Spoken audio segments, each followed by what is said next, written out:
अस्सलाम students, hope so you are fine. अभी हम चैप्टर नंबर 7 बायोएनर्जेटिक्स का टॉपिक है रिस्पायरेशन वो पढ़ रहे हैं। रिस्पायरेशन को हमने प्रीवियस लेक्चर में भी डिस्कस किया था कि रिस्पायरेशन जो है ऐसा प्रोसेस होता है जिसमें फूड की ब्रेक डाउन होती है और जब फूड ज़ाहिर टूटती है तो उस वो कम्प्लेक्स फॉर्म में सिंपल में चेंज होती है और देन उसको यूटिलाइज कर लिया जाता है एज अ एनर्जी और उस एनर्जी को इस्तेमाल किया जाता है अपनी लाइफ की डिफरेंट एक्टिविटीज़ को परफॉर्म करने के लिए। उसकी हमने फर्दर जो है वो टाइप्स डिस्कस की थी, aerobic respiration and anaerobic respiration. Aerobic और एनारोबिक का हमने थोड़ा सा डिफरेंस भी देखा था और मैंने बहुत डिटेल से आपको बताया था कि एरोबिक और एनारोबिक क्या होता है। बेटा अगर आपने वो लेक्चर नहीं दिया तो आपको इसकी समझ जो है वो थोड़ी कम ही आएगी, ठीक है। तो कोशिश करें आप प्रीवियस लेक्चर जो है उसको भी अटेंड करें और इसको भी अच्छी तरह से समझें। तो आज हम पढ़ेंगे थोड़े एनारोबिक रिस्पायरेशन की डिटेल पढ़ेंगे। मैंने आपको पहले बता दिया कि एनारोबिक रिस्पायरेशन ऐसा प्रोसेस होता है जिसके अंदर इनकम्प्लीट ब्रेकडाउन होती है ग्लूकोज की या फूड की जो है वो प्रॉपर बॉन्ड नहीं टूटते, जिसकी वजह से वो सिर्फ और सिर्फ क्या होता है कि उसमें से minimum amount of energy release होती है। कम एनर्जी मिलती ज़रूर है, लेकिन उसमें क्या होता है एनर्जी की जो अमाउंट होती है वो बहुत ही कम होती है, जो सिर्फ और सिर्फ सेल की रिक्वायरमेंट को पूरा करता है। तो यहाँ पे हम फर्दर डिस्कस करते हैं कि एनारोबिक रिस्पायरेशन जो है वो आगे किस तरह से जो है वो इसकी फर्दर क्या डिटेल्स हैं। तो सबसे पहला जो स्टेप होता है वो ये होता है इसके अंदर भी कि जैसे हमने उसमें पढ़ा एरोबिक रिस्पायरेशन में, तो सबसे पहला स्टेप क्या होता है, ग्लूकोज चेंज होता है पायरुविक एसिड में, मतलब 6 कार्बन कंपाउंड किस में चेंज हो जाता है 3 कार्बन कंपाउंड में। ये स्टेप एरोबिक में भी होता है, ये स्टेप एनारोबिक में भी होता है, ठीक है। यहाँ तक ये बिल्कुल सिमिलर होते हैं, लेकिन इससे जो अगली फेज होती है इसकी ये डिफरेंट होती है एरोबिक और एनारोबिक में। यहाँ पर जब वो ग्लूकोज से चेंज होता है पायरुविक एसिड में, तो वहाँ पर हमने पढ़ा था कि पायरुविक एसिड चेंज हो जाता है कार्बन डाइऑक्साइड और वाटर में। जबकि अगर हम यहाँ पर बात करें तो यहाँ पर पायरुविक एसिड बजाय सिंपल कंपाउंड के चेंज होने के मोर कम्प्लेक्स कंपाउंड से लेस कम्प्लेक्स में चेंज हो जाता है। इसके सारे के सारे बॉन्ड नहीं टूटते, जिसकी वजह से ये लेस कंपाउंड्स में कम्प्लेक्स कंपाउंड में चेंज होता है और थोड़ी सी एनर्जी की जो अमाउंट होती है वो भी कम हो जाती है। तो some time pyruvic acid change होता है कुछ ऑर्गेनिजम्स के अंदर इथाइल अल्कोहल में चेंज हो जाएगा, और कुछ में पायरुविक एसिड जो है वो फर्दर चेंज हो जाता है लैक्टिक एसिड में। मतलब वाटर रिलीज करने की बजाय ज़्यादा से ज़्यादा एनर्जी रिलीज करने की बजाय या तो वो इथाइल अल्कोहल में चेंज हो जाएगा या फिर वो लैक्टिक एसिड। तो इसी हवाले से एक और पॉइंट सो मैं आपको क्लियर कर दूं कि एनारोबिक रिस्पायरेशन को फर्मेंटेशन भी कहा जाता है, ठीक है। तो अगर आपको फर्मेंटेशन आ जाता है तब भी आपने यही टॉपिक जो है वो डिस्कस करना है, अगर आपको एनारोबिक रिस्पायरेशन आ जाता है तब भी आपने इसी को बताना है। तो नेक्स्ट अगर इथाइल अल्कोहल या लैक्टिक एसिड में होता है तो इसी की बेस पे जो है वो आगे एनारोबिक रिस्पायरेशन की आप ये कह सकते हैं या फर्मेंटेशन की फर्दर टाइप्स होती हैं। अगर तो पायरुविक एसिड चेंज होता है इथाइल अल्कोहल में तो इस एनारोबिक रिस्पायरेशन को कहा जाता है अल्कोहलिक फर्मेंटेशन। हमें इसके नाम से पता चल रहा है इसमें क्या होता है पायरुविक एसिड चेंज हो जाता है इथाइल अल्कोहल में। ये ज़्यादातर होता है बैक्टीरिया और यीस्ट वगैरह में होता है, ठीक है। अब यहाँ पे अगर हम देखें बैक्टीरिया और यीस्ट माइक्रो ऑर्गेनिजम्स होते हैं, उनके अंदर अल्कोहलिक फर्मेंटेशन होती है क्योंकि उनके पास ऑक्सीजन की जो क्वांटिटी होती है वो या आप ये कह लो कि वो जिस इन्वायरमेंट में रह रहे होते हैं उस इन्वायरमेंट में ऑक्सीजन जो है वो फ्रीली अवेलेबल नहीं होती। दैट्स वाई वो वहाँ पे फर्मेंटेशन करते हैं और फर्मेंटेशन में वो कौन सी टाइप जो है उनके अंदर हो रही होती है अल्कोहलिक फर्मेंटेशन। अब अल्कोहलिक फर्मेंटेशन में क्या होता है पायरुविक एसिड चेंज होता है इथाइल अल्कोहल में और साथ में जो है वो रिलीज करता है कार्बन डाइऑक्साइड। यहाँ पे मैं इसकी थोड़ी सी इंपॉर्टेंस के हवाले से बात कर लूँ कि ये सिर्फ ऐसा नहीं होता कि minimum amount of energy release करता है तो ये एक कोई हार्मफुल प्रोसेस है, बिल्कुल भी नहीं। बल्कि ये हमारे लिए या अगर हम इसको एज अ ह्यूमन बीइंग देखें तो ये हमारे लिए बहुत बेनिफिशियल होता है। क्यों? क्योंकि इथाइल अल्कोहल को अल्कोहलिक इंडस्ट्रीज के अंदर इस्तेमाल किया जाता है। ऐसे बैक्टीरिया जो कि अल्कोहलिक फर्मेंटेशन करते हैं उन बैक्टीरिया को इस्तेमाल किया जाता है अल्कोहलिक इंडस्ट्रीज के अंदर अल्कोहल बनाने के लिए, क्योंकि ये पायरुविक एसिड को किस में चेंज करते हैं इथाइल अल्कोहल में, और इसको ब्रेड मेकिंग के लिए भी इस्तेमाल किया जाता है। और ये जो कार्बन डाइऑक्साइड होती है ना, जब ये कार्बन डाइऑक्साइड रिलीज होती है, आपने अक्सर ये जो ब्रेड वगैरह आप लेके आते हो बाजार से खरीद के लाते हो तो आपने देखा होगा वो बहुत ज़्यादा राइस की होती है, फूली होती है। तो एक्चुअली इसकी राइस करने की वजह क्या होती है, ये कार्बन डाइऑक्साइड, ठीक है। तो इंडस्ट्रीज़ के अंदर ब्रेड मेकिंग के अंदर और अल्कोहल शराब वगैरह जो बन रही होती है, ठीक है, ये सारी जो चीज़ें होती हैं ये अल्कोहलिक फर्मेंटेशन के थ्रू ही बनाई जाती हैं। तो ये बैक्टीरिया और यीस्ट वगैरह जो होते हैं ये इस हवाले से बहुत इंपॉर्टेंट होते हैं। इसके बाद दूसरी टाइप होती है इसकी lactic acid fermentation. Lactic acid fermentation की बात करें तो ये ह्यूमंस के अंदर भी होती है। अब किस तरह से कि ये स्केलेटल मसल्स क्या होते हैं, जो हमारी बोन्स के, जैसे ये जो हमारे बोन्स के जितने भी हमारी बोन्स के साथ जो मसल्स अटैच होते हैं ना, उनको हम स्केलेटल मसल्स कहते हैं, ठीक है। हमारे ये आर्म मसल्स होते हैं, लेग मसल्स होते हैं, ठीक है, ये सारे के सारे स्केलेटल मसल्स हैं। अब होता क्या है यहाँ पर, अब हमारे अंदर तो ऑब्वियसली आपको पता है, ह्यूमन जो है, अगर हम ह्यूमन की बात करें या जो कम्प्लेक्स लिविंग ऑर्गेनिज्म है उनकी बात करें, तो हमारी बॉडी इतनी फास्ट मेटाबॉलिज्म कर रही होती है कि हमें मिनिमम अमाउंट ऑफ एनर्जी जो है वो चाहिए नहीं होती है, हमें बल्कि मैक्सिमम अमाउंट ऑफ एनर्जी चाहिए होती है। तो उस केस में फिर इट्स मीन कि हम तो कहते हैं कि फिर हमारे अंदर लैक्टिक एसिड फर्मेंटेशन होती है, हमारे अंदर तो एरोबिक रिस्पायरेशन होती है। नहीं, ये बिल्कुल रॉन्ग कॉन्सेप्ट है। हमारे अंदर एरोबिक रिस्पायरेशन ही होती है, लेकिन बेटा मैंने आपको तभी बताया था इन सम केसेस, ठीक है, कि कुछ टाइम या आप कह कुछ सेल्स ऐसे भी होते हैं जिनके अंदर एनारोबिक रिस्पायरेशन हो सकती है। किस कंडीशन में?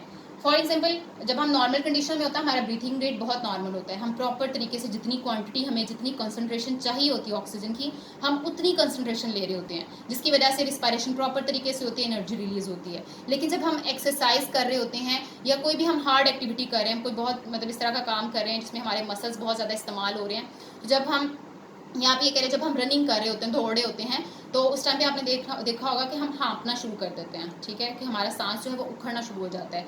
एक्चुअली क्या होता है, हमारा ब्रीथिंग रेट कम हो जाता है। जब हमारा ब्रीथिंग रेट कम होगा तो एक्चुअली क्या होता है, ब्रीथिंग रेट कम होने का क्या मतलब है कि हमारी बॉडी के अंदर ऑक्सीजन की कंसंट्रेशन बहुत मिनिमम होना शुरू हो जाती है। हमारी बॉडी के अंदर उतनी ऑक्सीजन नहीं आ रही होती जितनी हमारे सेल्स को चाहिए होती है। तो कुछ सेल्स तक तो वो ऑक्सीजन पहुंच जाती है, लेकिन सम सेल्स ऐसे होते हैं जिन तक वो ऑक्सीजन नहीं पहुंचती। तो इट डजंट मीन कि वो सेल्स जो है वो डेड हो जाते हैं, ऐसा नहीं होता, बल्कि क्या करते हैं, फिर सेल ऐसी कंडीशन में जब उनको ऑक्सीजन प्रॉपर नहीं मिल रही होती, तो वहाँ पर एरोबिक रिस्पायरेशन की जगह क्या होना शुरू हो जाती है, एनारोबिक रिस्पायरेशन। उसकी कौन सी फेज होती है, लैक्टिक एसिड फर्मेंटेशन, जो कि हम इसकी फर्दर टाइप्स में पढ़ रहे हैं। तो उसमें फिर क्या होता है कि पायरुविक एसिड जो है वो चेंज कर दिया जाता है, हमें मतलब बहुत ज़्यादा एनर्जी यूज़ नहीं करना पड़ती इसको तोड़ने के लिए, ठीक है। तो इसमें सिंपली क्या किया जाता है, पायरुविक एसिड को चेंज किया जाता है लेस कम्प्लेक्स में, ठीक है, क्योंकि जितनी एनर्जी अगर हमें चाहिए होती है उतनी एनर्जी हमें देनी भी पड़ती है, इन्वेस्ट भी करनी पड़ती है, ठीक है। अगर हम कम्प्लेक्स को सिंपल में चेंज करें तो हमें एनर्जी भी थोड़ी सी ज़्यादा ही इन्वेस्ट करनी पड़ेगी। दैट्स वाई, क्योंकि यहाँ पर जो है वो प्रॉपर ऑक्सीजन नहीं होती है, प्रॉपर तरीके से हमारी एनर्जी कंज्यूम नहीं हो रही होती है। तो इसमें फिर क्या होता है कि पायरुविक एसिड जो है वो चेंज हो जाता है लैक्टिक एसिड में। और इसकी आप सिंपल अगर आप देखो तो आपने देखा होगा कि जब हम बहुत ज़्यादा भागते हैं या ज़रूरत से ज़्यादा भागते हैं या हम हाँफना जब शुरू कर देते हैं, तो आफ्टर सम टाइम जब हम नॉर्मल कंडीशन में आते हैं तो हमारे मसल्स में क्रैम्प्स पड़ना शुरू हो जाते हैं, जैसे आप सिंपल वर्ड्स में कह सकते हो खलियाँ पड़ना शुरू हो जाती हैं। तो वो एक्चुअली किस वजह से होता है कि जब हम ड्यूरिंग हार्ड एक्सरसाइज, जब हम एक्सरसाइज कर रहे थे, उस वक्त हमारी बॉडी के अंदर क्या प्रोड्यूस हो रहा था, लैक्टिक एसिड, क्योंकि हमारी बॉडी के अंदर लैक्टिक एसिड फर्मेंटेशन हो रही थी। अब ये लैक्टिक एसिड जो है वो हमारे मसल्स के अंदर अकोमुलेट होना, इकट्ठा होना शुरू हो जाता है। जब हमारे मसल्स के अंदर इकट्ठा होता है तो ये एक हार्डनिंग मटेरियल होता है, जिसकी वजह से क्या होता है, हमारे मसल्स जो हैं वो बाद में उनको रिलैक्सेशन और कॉन्ट्रैक्शन में प्रॉब्लम होता है और हमें यहाँ पे दर्द यानी क्रैम्प वगैरह जो है वो फील होते हैं। इसके अलावा लैक्टिक एसिड फर्मेंटेशन जो है वो मिल्क बैक्टीरिया, आप जो दूध पीते हो उसके अंदर भी मौजूद होते हैं, ठीक है। और आपने देखा होगा कि जो दूध से हम लोग योगर्ट भी बनाते हैं, ठीक है। तो उसमें क्या किया जाता है कि हम एक्चुअली क्या करते हैं, उस मिल्क के अंदर थोड़े से लैक्टिक एसिड जो है वो फर्मेंटेशन करवाते हैं, थोड़े से लैक्टिक एसिड बैक्टीरिया को ऐड करके। जैसे वो लैक्टिक एसिड बैक्टीरिया जो है वो मिल्क के अंदर इंक्लूड होते हैं, तो वहाँ पर वो करते हैं लैक्टिक एसिड फर्मेंटेशन, वहाँ पे प्रोड्यूस होता है लैक्टिक एसिड। फिर जब ये लैक्टिक एसिड जो है वो मिल्क के साथ, मिल्क प्रोटीन के साथ मिलता है, वहाँ पे कोएगुलेट होती हैं दो प्रोटीन्स भी और लैक्टिक एसिड भी, तो वहाँ पे फिर क्या हो जाता है, योगर्ट की फॉर्मेशन स्टार्ट हो जाती है। इस तरह से दूध से जो है वो दही बनना शुरू हो जाता है। तो ये भी बहुत इंपॉर्टेंट स्टेप होता है, बेनिफिशियल होता है फॉर ह्यूमन बीइंग्स। तो ये हमारे इंडस्ट्रियल जो है आप ये कह सकते हो या ह्यूमन के लिए बहुत बेनिफिशियल होता है, ठीक है। लेकिन अगर हम इसको एनर्जी के हवाले से बात करें तो ये ऐसे प्रोसेस होते हैं जिसमें मुकम्मल तौर पर फूड की ब्रेकडाउन नहीं होती और हमें एनर्जी की जो अमाउंट होती है हमारी बॉडी को कम से कम मिल रही होती है। इसके बाद हम पढ़ते हैं इंपॉर्टेंस ऑफ एनारोब्स, ठीक है। इसको आप अगर आपको एनारोबिक रिस्पायरेशन की समझ आ गई है तो एनारोब्स भी बिल्कुल सेम यही टॉपिक होता है, ठीक है। तो अब हम देखते हैं कि एनारोब्स क्या होते हैं। अच्छा बेटा, एनारोब्स के बारे में आपको बताती हूँ। एनारोब्स ऐसे ऑर्गेनिजम्स होते हैं जो कि एनारोबिक रिस्पायरेशन से एनर्जी गेन करते हैं। कोई भी ऑर्गेनिज्म जो कि एनारोबिक रिस्पायरेशन के थ्रू अपनी बॉडी की रिक्वायरमेंट्स को पूरा कर रहे होते हैं, हम एनारोब्स कहते हैं। जैसे बैक्टीरिया है, फंजाई है, वो टोटली एनारोब्स के ऊपर, जो एनारोबिक रिस्पायरेशन है उसके ऊपर डिपेंड कर रहे होते हैं। अब एनारोबिक रिस्पायरेशन का अगर मैं थोड़ा सा आपको बैकग्राउंड बताऊं तो कहा जाता है कि जब एवोल्यूशन हुई थी तो जब जो अर्थ थी अब जब अभी बनना शुरू हुई थी तो उस टाइम पे हमारे अर्थ पे कोई कॉन्सेप्ट नहीं था ये गैसेस का, क्योंकि एटमॉस्फेयर में ऑक्सीजन की जो कंसंट्रेशन थी वो थी नहीं, आप ये कह सकते हो कि बिल्कुल एब्सेंट थी, ऑक्सीजन थी नहीं। अब वहाँ पे क्या हुआ, वहाँ पे जब लाइफ अराइज होना शुरू हुई, छोटे छोटे माइक्रो ऑर्गेनिज्म जो हैं वहाँ पे लाइफ ने एग्जिस्ट करना शुरू किया। तो इन दैट टाइम क्या हुआ कि वहाँ पर उनको ज़ाहिर ऑब्वियसली अपनी लाइफ एक्टिविटीज़ को परफॉर्म करने के लिए एनर्जी की ज़रूरत थी। तो वहाँ पे फिर उन्होंने जो एनर्जी गेन करना शुरू की थी वो एनारोबिक रिस्पायरेशन से करना शुरू की थी। तो ऐसे ऑर्गेनिजम्स जो कि अपनी एनर्जी, अपनी बॉडी रिक्वायरमेंट्स को पूरा करने के लिए एनारोबिक रिस्पायरेशन के थ्रू एनर्जी लेते हैं, उन ऑर्गेनिजम्स को कहा जाता है एनारोब्स। इसके हवाले से मैंने एग्जांपल्स आपको, इसकी इंपॉर्टेंस जो है वो मैंने जब आपको लैक्टिक एसिड फर्मेंटेशन और अल्कोहलिक फर्मेंटेशन पढ़ाया है मैंने आपको बिल्कुल साथ ही एक्सप्लेन कर दिया है।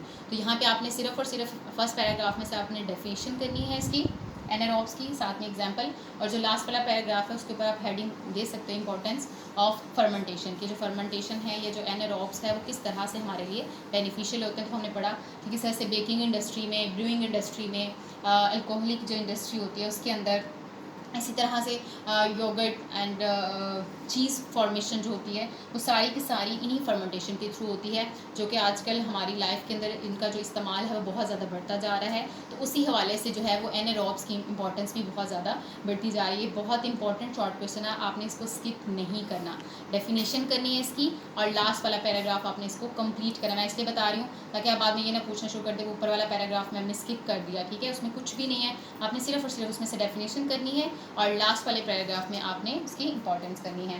होप्स हो कि आपको ये पूरा टॉपिक समझ में आ गया होगा। नेक्स्ट बेटा हमने जो टॉपिक नेक्स्ट लेक्चर में डिस्कस करेंगे वो इंशाल्लाह होगा मैकेनिज्म ऑफ रिस्पायरेशन, ठीक है। यहाँ पे तो हमने सीधा सीधा पढ़ लिया ना कि ग्लूकोज से पायरुविक एसिड प्रोड्यूस हो गया, पायरुविक एसिड से हमें देन वो कार्बन डाइऑक्साइड में चेंज हुआ, वाटर में हुआ और हमें एनर्जी मिल गई। अब हमने ये देखना है मैकेनिज्म में क्या देखना है, हमने डिटेल पढ़नी है उनकी कि किस तरह से पायरुविक एसिड से जो है वो एनर्जी मॉलिक्यूल्स गेन किए जाते हैं, कौन कौन से स्टेप होते हैं जिसके थ्रू जो है वो रिस्पायरेशन के थ्रू हमें एनर्जी मॉलिक्यूल्स मिल रहे होते हैं, ठीक है। तो ये इंशाल्लाह हम लोग नेक्स्ट लेक्चर में जो है वो इसको लर्न करेंगे। ये आज का आपका लेक्चर भी है और आपका लेसन भी है, ठीक है। बहुत आसान है, आपने इसको अच्छी तरह से रीड आउट करना है और इसको लर्न भी करना है। अपना बहुत ख्याल रखिएगा। Thank you so much. अल्लाह हाफिज़।